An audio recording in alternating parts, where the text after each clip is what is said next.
Cuando iba en la secundaria, me pasó algo fuera de lo común. Nunca olvidaré esa experiencia paranormal. Era uno de esos días pesados cuando no tienes ganas de levantarte de la cama, pero tenía que ir a la escuela porque era lunes. Aparte, yo iba en la escolta y no me gustaba faltar. Después de bañarme, vi el reloj y ya era muy tarde. Todavía me tardé unos minutos buscando mi libro de español. Iba en el turno vespertino, así que despertaba como eso de las 10 a.m. Luego hacía la tarea. No sé por qué tenemos esa mala costumbre de dejar las cosas para el último momento. Cuando terminé de cambiarme, salí de mi casa, casi corriendo. Ni siquiera me di cuenta que don Chuy, el de la cevichería de al lado, me saludó. Me dirigí a la parada de camiones a esperar la ruta 32, que era el único camión que pasaba cerca de la escuela. Aún así tenía que caminar otros 4 cuadras más. Ya en el camión, me encontré a mi amigo Alberto, con su patineta vieja como siempre. No nos dejaban llevarlo a la secundaria, recuerdo, así que lo dejábamos con un señor de la cooperativa. De mi casa a la escuela hacía unos 30 minutos en llegar a la secundaria, pero esa vez se nos hizo tarde. Así que le rogamos a Raúl, el prefecto de la escuela, que nos dejara pasar. Cuando llegamos al salón, la maestra de español nos puso una regañada por el retardo. Todo transcurrió con normalidad. Cuando salíamos ya estaba un poco oscuro, por eso de los cambios de horario, y ese día salimos temprano. Recuerdo que no fue un maestro que nos daba 4 horas, era el de matemáticas, y como nosotros siempre hemos sido curiosos, la bolita de amigos que nos juntamos, nos gustaba explorar lugares extraños, y eso es lo que hicimos ese día al salir temprano, aunque debo confesar que me arrepiento de haber ido a ese lugar tenebroso. Resulta que cuando ocurrió un temblor muy fuerte, se derrumbaron varios edificios de la ciudad, especialmente el Seguro, y como habíamos escuchado que en ese edificio se escuchan voces y algunas apariciones de fantasmas, quisimos ir. Resulta que algunos cuerpos no fueron hallados, especialmente la de una niña y el director del hospital. Dicen que la niña estaba internada ahí y que cuando ocurrió el temblor, ella se encontraba con su madre. El cuerpo de la mamá fue encontrada unos días después, pero la de la niña nunca la hallaron. Algunas personas aseguran que se aparece por esos lugares. Ya cuando salimos de clases ese día, nos juntamos los 5 de la bolita, que éramos Jorge, Alberto, Dimas, Toño y yo. Nos dimos valor y acordamos ir hasta ese lugar y explorar ese viejo edificio que estaba en ruinas. Entre pláticas y bromas nos dirigimos hacia la parada de camiones y tomamos la que va para Salagua, que es la colonia donde se encuentra el hospital. Como se encuentra en la avenida principal, se ve a lo lejos y teníamos mucha ansiedad de llegar. En el lugar nos percatamos que andaba un señor vagando por el sitio. Nosotros pensamos que era uno de esos hombres que duermen en las calles.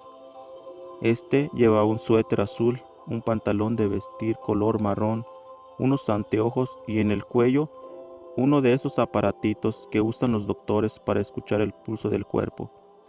No le tomamos tanta importancia, era una persona normal aparentemente, y tratamos de tener una conversación con él con un buenas tardes, pero él simplemente nos ignoró. Después Alberto comentó que le inquietó la manera de cómo nos miraba aquella persona. Total, nos metimos al edificio. Incluso era peligroso, porque habían varillas y paredes medio caerse por dentro. Cuando empezamos a indagar, Jorge se arrepintió al dar los primeros pasos en el interior del edificio y no quería seguir. Dijo que nos regresáramos porque tenía un mal presentimiento y de hecho sintió un aire frío que le pasó por su nuca y al entrar a ese lugar le empezó a dar mucho miedo. Le dijimos que nos esperara afuera pero no quiso y siguió revisando el lugar con nosotros. Había tabla roca tirada por todas partes. En los pasillos se escuchaba cuando pisábamos los vidrios y los cuartos estaban sucios, el piso húmedo y olía quemado. Había muchas botellas tiradas y bolsas de basura. Toño se quedó poco atrás. Era el más miedoso de todos. De repente dio un grito muy fuerte y nos dijo que fuéramos a ver. Él asegura que escuchó una voz de una niña diciendo: ¡Mamá! ¿Dónde estás? Nos regresamos por donde él había escuchado la voz. Estuvimos unos minutos, pero nada. Ya no se escuchó nada. Aunque nos quedamos otro rato ahí solos, salieron algunos murciélagos al tirar piedritas en los escombros. En una habitación había una ventana que daba justo a la carretera, donde se escuchan el pasar de los carros. Cuando nos asomamos por ahí, nos dimos cuenta que estamos ya en la segunda planta y empezamos a sentir escalofríos. El ambiente se puso tenso, porque ninguno de nosotros recuerda haber subido ningún escalón. Eso fue extraño. Nos empezamos a asustar y ya nadie quería continuar indagando más en ese lugar.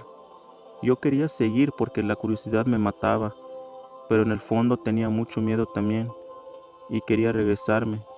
Así que mejor decidimos regresarnos y cuando volvíamos por los pasillos, observamos que sí habíamos subido unas escaleras. Qué raro que nadie se dio cuenta. Ya estando fuera, vimos que ya estaba oscureciendo. Las luces de los locales cercanos ya estaban funcionando. Empezamos a caminar por la banqueta, compartiendo otras experiencias que habíamos escuchado acerca del lugar. Llegamos a la parada de camiones y nos despedimos. Cada quien se fue a su casa. Alberto y yo nos subimos al mismo camión porque vivíamos en la misma colonia. Esa noche yo no podía dormir. No dejaba de pensar en aquella voz. Me sentía enfermo, como cuando te empieza a dar síntomas de gripe. Sentía que me dolían los huesos y no podía dormir. Me daba insomnio. Al día siguiente, Alberto llegó a mi casa corriendo empapado en sudor, como si de algo horrible hubiera pasado, y empezó a contarme que ayer por la noche, cuando llegó a su casa, le preguntó a su mamá acerca del lugar donde fuimos a explorar, ya que ella trabajó ahí como enfermera. Entonces le explicó que en el hospital murieron muchas personas, pero había casos sin resolver. Por ejemplo, el cuerpo del director y el de Daisy, así se llamaba la niña, que no habían encontrado. Además, otros cuerpos, pero especialmente esos dos, ya que son los que más se aparecen. Todo estaba bien hasta que su madre le enseñó una fotografía que lo dejó en shock. No podía creer lo que estaba viendo en la fotografía. En ella estaban dos personas. Uno era el paciente que atendía a su mamá y el otro era el director del hospital. El hombre vestía un suéter azul, pantalón de vestir color marrón, unos anteojos y en el cuello llevaba un estetoscopio, tal cual como el hombre que vimos al día anterior. Y es cuando salió corriendo de su casa para contarme todo de lo que se había enterado. Esa tarde nos juntamos en la salida para platicar sobre lo que pasó y acordamos de olvidar todo y no decirle absolutamente nada a nadie. Así termina nuestra historia, amigos y amigas. Gracias por tu atención. Espero te haya gustado y si es así, dale like y comparte. Suscríbete, así me estarás apoyando para seguir mejorando este canal. Buenas noches, hasta la próxima.